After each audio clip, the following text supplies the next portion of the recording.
All right, ladies and gentlemen, Rhododendron Propagation 2016 is complete. So, as I've been saying, we're a little bit late this year. Well, not really late. We're right on time compared to some of the people who propagate that I hang out with. But we're a little late for Kincaid's nursery. So usually, as you know, I propagate in you shoot late August, early September, and I didn't get started until mid-October to end of October and finish up here in November. I was doing that on purpose, one, because I've got a ton of things to do around here, but two, because I wanted to see if some of these varieties that I'm having a little tougher time propagating. Now, I've gotten tons of these in the past, don't get me wrong, but some of them like to rot a little bit if they're taken too early. So I'm just going to see if this changes things a little bit. As you know, man, I like to experiment, and over the past 10 years, actually we're over 10 years now, I have experimented just about everything I could experiment with: propagation, rhododendron propagation, temperatures, medium to use, propagation frames, and so this is just another experiment, right? That's what it's all about. So let's take a look at this. What do we got here? And by the way, with all those experiments, we constantly take mental notes and keep track of what works the best, right? Because we want to know how to do this and have awesome success. So here we go. We got some Flaming Star. Now that is a variety that people absolutely love. I don't know why. I was drawn to it when I first saw it at a local rhododendron nursery. I had to have it, and of course I bought it. And the first year I propagated that was probably, shoot, 4 or 5 years ago, and just about every one of them took, so I don't think I'll have any problem with these guys. But absolutely beautiful variety. Flaming Star. Then we've got North. I love North. That's kind of an odd variety. It's one that you don't see around in nurseries at all. Actually, I've never seen it in nurseries other than this particular one I went to. It's kind of an orange flower, and you don't see many orange rhododendrons, so I had to have that one, and it propagates, you know, fairly well. I've got a bunch of them throughout the landscape. They don't flower super well in the beginning when they're young, but as they grow bigger, if you prune them back and get them growing thick, they will flower very reliably. And I've got a huge one in the landscape, first one I bought, and it is blooming very reliably now, and it's an orange, and you just don't see that too much with rhododendrons.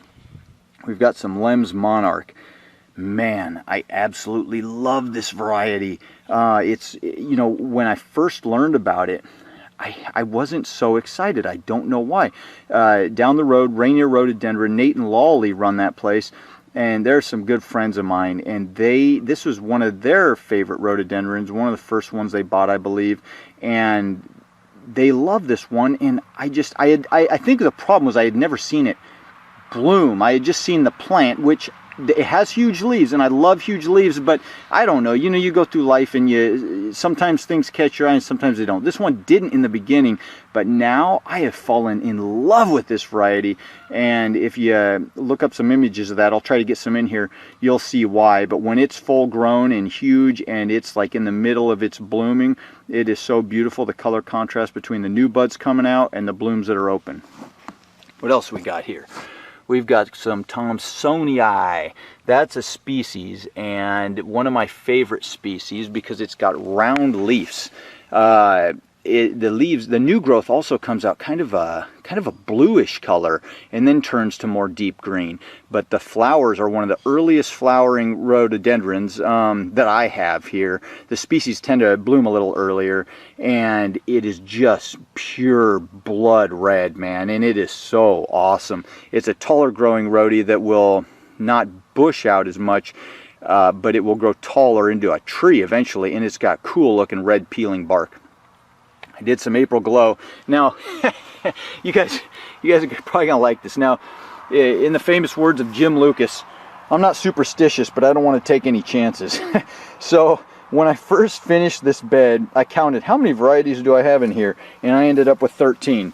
So yeah, you know, like he said, I'm not superstitious, but I don't want to take any chances. So I squeezed in a 14th variety just for good measure. So we got April Glow there. That's a nice, just awesome variety. It's a lower growing, bushy plant. It's good for borders, and I've got a bunch of them out on the landscape. They look awesome. They're an earlier bloomer, and people just love them. So I took a bunch of them just to get number 14 going.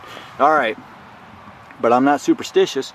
Here's Kimberly. This is a variety I picked up at Downs Rhododendron, and that's a really nice one right there.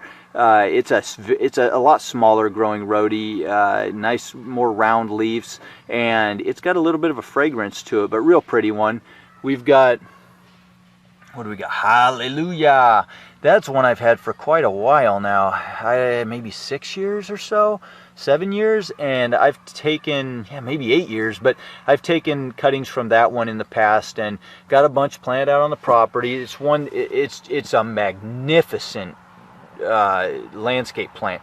When it blooms, it's got the leaves are different. The leaves kind of bend over like floppy dog ears, so it's a little bit different looking than a lot of the typical rhododendrons, but when and it adds to it. It's really pretty. But when it blooms, holy buckets, it's like a fluorescent pink, man, and it is just awesome. So this is a new variety here, Monday. Anyway, I had to pick that one up. It was a real early blooming hybrid, and it was more of a pink color with some yellows in it, almost like I think a little bit like a Bruce Brackbill, but bigger. And I had to have that one, of course, because, you know, when you see new varieties, you have to buy it. You can't just leave it alone. So anyway, first time propagating that one. We'll see how it turns out. Then we've got Top Banana. So this is one that I really like. It has a nice deep yellow. I've had success with it. A lot of people with yellows, they just, you know, yellows can be tough sometimes. Sometimes they're a little harder to propagate. Sometimes they're a little harder to keep in general. I think they need at least 50-50 shade, or 50% shade, 50% sun. I think they need a little more shade. I think the sun can burn them a little easier, and sometimes they can be tougher to propagate. But this variety I've had great success with, Top Banana. It's a beautiful one. Beautiful deeper yellow flower, and it actually starts opening up with a little hint of red in it. So neat variety, and it grows a little more upright, so not as short and bushy, but good variety. What do we got here? Trailblazer. Now this is one I picked out a while back when my wife and I were at a nursery, and I just absolutely love this one. It's a neat, not, I wouldn't say low grown, but it stays lower to the ground and it kind of spreads outward, but it can get taller over time. You know, any of these things can get taller eventually, but it's a hybrid that one of its parents is Sappho, and I can't remember the other one off the top of my head right now, but it's kind of a whitish with a tiny hint of purple in the flower, and then in the throat is a deep purple. Real pretty flower. I like this one. Oh, tougher to propagate. I've only gotten 2 of them. Every year I try to take some of these guys. Only gotten 2 of them. I believe 2 of them to propagate, and they grow into beautiful plants, but these guys, they can elude you when it comes to propagation. So I stuck a whole bunch this year. We'll see how it turns out. Then we've got Taurus. This is just a tried and true one that most people just absolutely love. It's an earlier blooming one, and one of the first to bloom on our property, and it is just big blooms that are just a deep, bright red, just a real true red. There are a lot of these planted around, you know, in the Olympia, Lacey, Tumwater area, I'm sure all over the Pacific Northwest, but a lot of people have these. They've been in production for decades, and they're just a real nice rhododendron, big leaves, and they look nice. You wouldn't want to plant it right up close to your house because it does get bigger, but Taurus, you know, I was going to take a few cuttings, but I got out there and found so much good cutting material, so I had to take that one. All right, we're getting down towards the end here. So we've got Firelight. That's a really neat variety. I took some cuttings before of that. They turned out great. It's a different kind of a flower. It's a lighter peachy pink orange kind of color, real light, and then instead of having one big blotch in the throat, the blotch is kind of speckled out amongst all the petals. And so it kind of looks like fire embers coming up from a fire, so I guess that's why they call it firelight. But it is a really neat variety, and there's a lot of cutting material, so you can't leave it alone. And then I got two squeezed in here in the corner. Let's see if I can get down here. Let's see. Lavender Princess. I really like that one. I've only gotten maybe, I think, 3 of them or 3 or 4 of them to propagate in the past. I haven't really tried to take a ton of cuttings of them before, so they propagate, they root pretty reliably. But you see that red, on the leaves there, where the leaf stem, and then it's kind of a reddish stem down the plant. It's got green in it, but it's a little more red. In fact, my rhododendron propagation video, the one that for some reason is just so darn popular, I think it's got like 30,000 views. Look at that one. This is the variety that I took and showed you how to propagate with. So anyway, Lavender Princess, beautiful flower. You guys will absolutely love it. If you can find one, you have to buy it. I don't care how much they want. $30, $80, just buy the thing, you'll be happy. Trust me. Don't forget to put it in at least 50% shade. This one likes a little more shade, and it will bloom beautifully year after year.